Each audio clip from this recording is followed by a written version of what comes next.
In the name of the one living, loving, and forgiving God, good morning. Please be seated. It is good to stand before you this morning and preach using a book, a lectionary, that holds us accountable to God and each other in a way that we may not have experienced before, in a way that just might be a little frightening. A lectionary that pulls no punches when it comes to how God's people fail to live up to what God requires, and yet provides hope for the possibility of change, for getting it right as humanly possible. For too often the Bible has been weaponized, has been used as a terroristic device, a tool to subjugate, in particular, women and children. Text of terror, as biblical scholar Phyllis Triple has called them, the sins of Scripture, the title of the book by the late Bishop of Newark, John Shelby Spong. These texts of terror are not really dealt with in church, perhaps because they point out the patriarchy and misogyny and violence that still exist in our sacred spaces. And because they are part of our sacred text for some, then God must approve. The word of the Lord, which you had omitted this morning. These texts of terror, if we read them for what they are, point out the failure of systems of power to include the church to prevent violence against those who bear the Imago Dei, the image of God. They point out the failure to provide victims of domestic and sexual violence justice, that they are human beings who are victims of gender terror, and that they are in our congregations, in our pews, suffering silently. That we have been raised in all too many cases to not challenge the continuing belief that women and children are the property of men, that they are objects in transactions between males. And so we tend to skip over them, these texts of terror. We do not read them in our lectionary text, and we certainly do not preach them from the pulpit, because we may be called to face what is happening before us in the midst of our congregations, in the midst of our families, in the midst of our communities, and we may be challenged to actually do something about it. And yet, in a woman's lectionary for the whole church, the Reverend Wilda Gaffney will not let us off the hook. She calls us to struggle with these texts of terror, these sins of Scripture. She makes us squirm. She makes us uncomfortable. She will not let us forget the dehumanization of God's people, that it is sin. And she calls us to action. As we are called to action, this morning's message is this: no balm in Gilead. They waited too late. As June and her husband Luke are trying to escape with their young daughter Hannah to Canada, they realized that they saw the signs, but like too many people, they ignored those signs. After all, no one could overthrow the government of the United States, and yet it happened. First, Congress was overthrown, then the White House was taken, and finally the courts.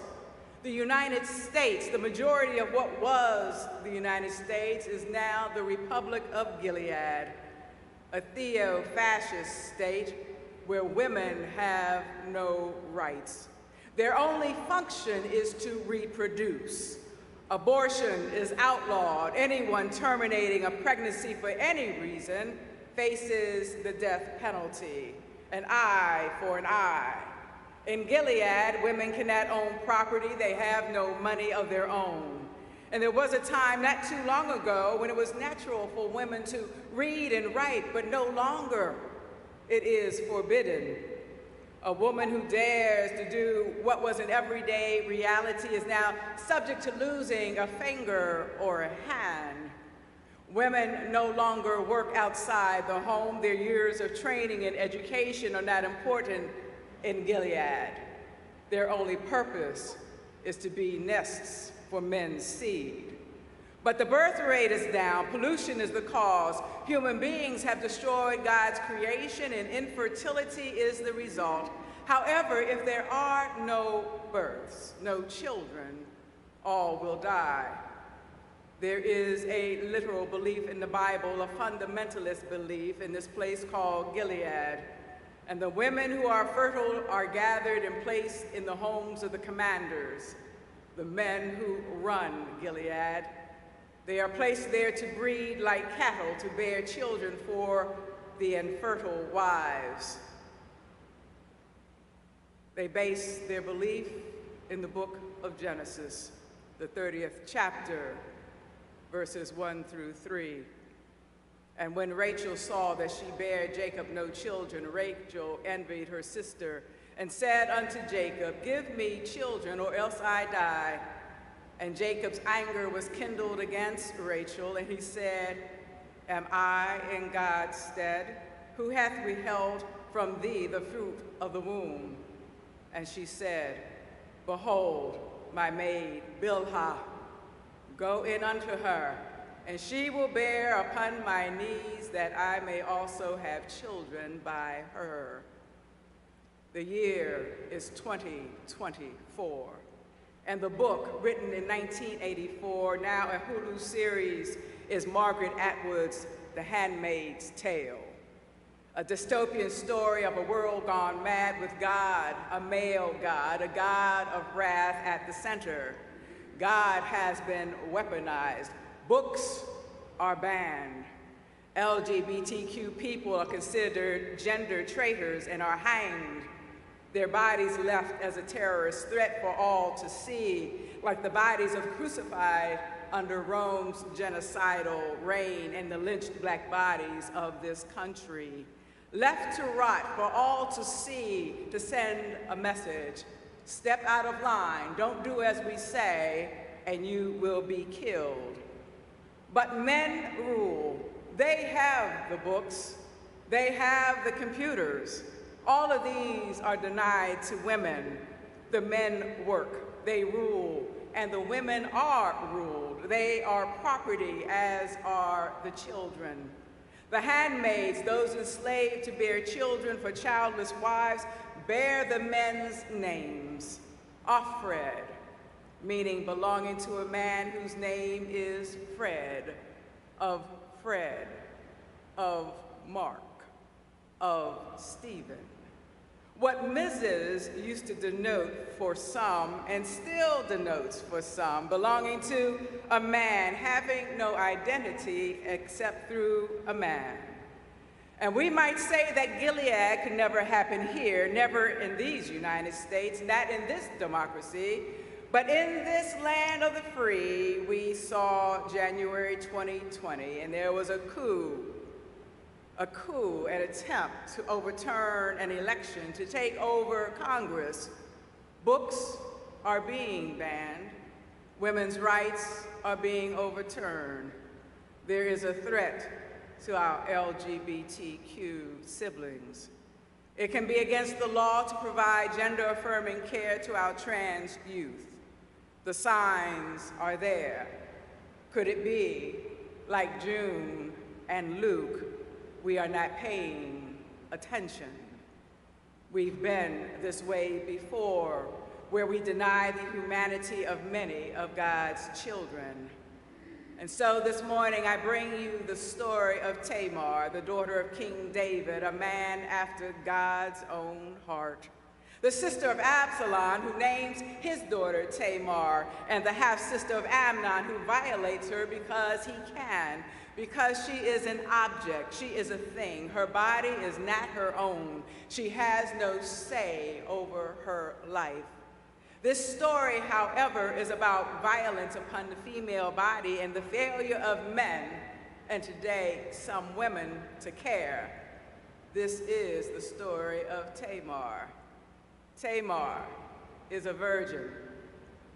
Virginity is prized in the ancient world. It is still prized today, a symbol that a woman is worthy, that she is pure, that she is clean, untouched, and that she can be bartered for something of value. Her chastity is the object of exchange. Tamar is royalty, and she is to be protected at all costs, because while it may seem she would live a life of luxury, she is in fact property of the men in her life. Her virginity is prized and can be used to end wars, to gain empires, to maintain male power.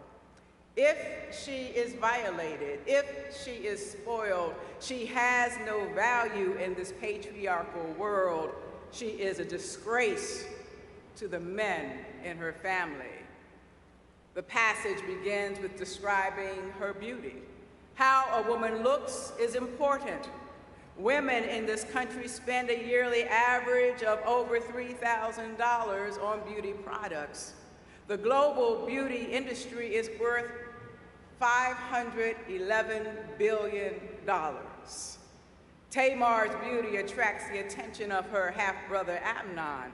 And while the old text said that he fell in love with her, Wilda Gaffney, in her book Womanish Midrash, a reintroduction to the women of the Torah and the throne, reminds us that falling in love is a post-biblical construct. People didn't fall in love in the Bible. Marriages were contracts. Marriages were arranged. Marriages were not about love. And this alleged falling in love, as the passage continues, is coupled with Amnon's desire to do something to her. Tamar is royalty, and males, to include those of her own family, do not have easy access. The property must be protected, even from relatives. So Amnon must plot his way to her, and he enlists the assistance of his cousin, Jonadab, to plan how to trick her to come to him. Now you have another relative conspiring in her violation. Not all violation is physical, as when women conspire with men to control women's bodies, the overturning of Roe. There are still those today who do not believe that women's bodies should be under the control of women. Tamar will be violated in multiple ways by the men in her life. Amnon feigns illness, and David goes to see him. Amnon requests of David that Tamar prepare food for him and bring it to him. David sends the message to Tamar, who goes to Amnon's house and prepares the food. The plan Jonadab has cooked up is working. Tamar is in close proximity to Amnon, but they are not alone. So Amnon orders everyone out with the exception of Tamar. Amnon has her to bring the food to his bedroom. He manipulates her into being alone with him in his bedroom, where he asks her to have sex with him, but this is not a request. It is a demand, and her cries of no have no power. She is no different than the enslaved black woman whose body was not her own. Tamar realizes the position she is in and says that Amnon could ask their father David to give her to him, to transfer this human property from one man to another. This is not about love. This is not about sex. This is about control. Violence against the female body is about power, and Amnon rapes her. Rape is a weapon of control. Rape dehumanizes. Rape objectifies. The New Revised Standard Version, updated edition, he forced her and he lay with her. However, the Hebrew says he lay her.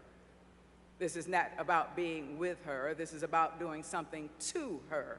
This is not even about lust. This is about naked control, the control and violation of another human being who is not viewed as being human. This was done to her. This is about control. Control over the woman's body because it does not belong to her. Depending on how far the ban on abortion goes, women could be forced to continue pregnancies they either do not want or should not experience, like the enslaved black women in the history of this country's past. The overturning of Roe tells women their bodies are not their own. They, like Tamar, have no right to say no. After the assault, after the show of control, after it was over, after Tamar had been humiliated, violated, Amnon puts her out, discards her like trash. She has been used, and he is finished with her. She is spoiled. He has shown her who has power. He calls a servant to show her the door. Her violation is not shared with yet another. Her violation is made public. Still, Tamar is trying to save face and cites Torah tradition and says that she would stay with him and be his wife. Rape marriage was an ancient custom. Rape a woman, and she could automatically become the rapist's wife. Tamar's voice had no power in Amnon's bedchamber, but afterwards, while she used no words, she displayed her agency and let others know what happened to her. She put ashes on her forehead, a sign of mourning, and she tore the royal clothes, and she cried aloud. People saw, people heard, people knew, and people talked. Her brother Absalom sees her and asks, "Has Amnon, my brother, been with you?" It might seem that she finds support from this male relative, but then he colludes, as all too many family members and friends and clergy today collude with the victimization of women. He tells her, "Be quiet for now, my sister. He is your brother. Do not take this to heart." In other words, don't air the family's dirty laundry. Keep it to yourself and get over it. Although she would live with her brother Absalom for the rest of her life, Tamar is no longer marriageable. She is no longer valuable. She is damaged goods. She is useless to her father, David, because her rape is a crime against the father and not against her. It is against David, this man after God's own heart. David, who runs to his son's bed when Amnon feigns illness, shows no concern at all for his daughter. She is now violated by her father, not unlike all two women and girls who tell of their violation and are either not believed or are blamed for their assault. We know that domestic sexual violence exists, but is more likely to be the subject of television crime shows or talk shows or serialized like The Handmaid's Tale than it is discussed in our churches. 1 out of every 3 women is a victim of domestic or sexual violence. And so they sit silently in our congregations, and more often than not, our religious institutions participate in the violation by not believing the victims or blaming the victims for their violation or ignoring it altogether, or telling women and girls they must forgive. After all, if a woman wants God's forgiveness, she must first forgive. Forgiveness has also been weaponized against women. There is no balm in Amnon's bedchamber. But as we look to the Reverend Will Gaffney, she gives Tamar the last word. In her sanctified imagination, Reverend Gaffney puts words in Tamar's mouth, and Tamar's voice becomes the balm to overturn patriarchy, to actually destroy Gilead. It is an imprecatory prayer and a prophetic curse. In the words of Will Gaffney, Tamar finds her voice and testifies, Cursed be Amnon, who lay with his sister, who ravaged her, the daughter of his father. Let heaven and earth bear witness of what you have done to me. Cursed shall you be in the city, and cursed shall you be in the field. Cursed shall be your basket and your kneading bowl. Cursed shall be the name of the living one. Cursed shall be the loins, the seed of your loins, the fruit of your ground, the increase of your cattle, and the issue of your flock. Cursed shall you be when you come in, and cursed shall you be when you go out. Now, therefore, you are cursed, cursed bitterly, because you ravaged and savaged your sister. Therefore, all women will turn from you, and men will play you false until you pay for your crime against me and against God, with your blood poured onto the earth to satisfy the blood of my virginity. I curse you with a curse, and you are accursed. And yet there is perhaps a balm in Gilead, and the women who fight back, who use their voices like Gaffney's Tamar, who use their agency to fight back against their violation and the violation of others. Like the women in Iran who are destroying their hijabs and cutting their hair in protest over the death of Mahsa Amani by the morality police for allegedly not wearing her hijab properly. Let Tamar's voice be our voice against all who dehumanize and violate God's people. Amen.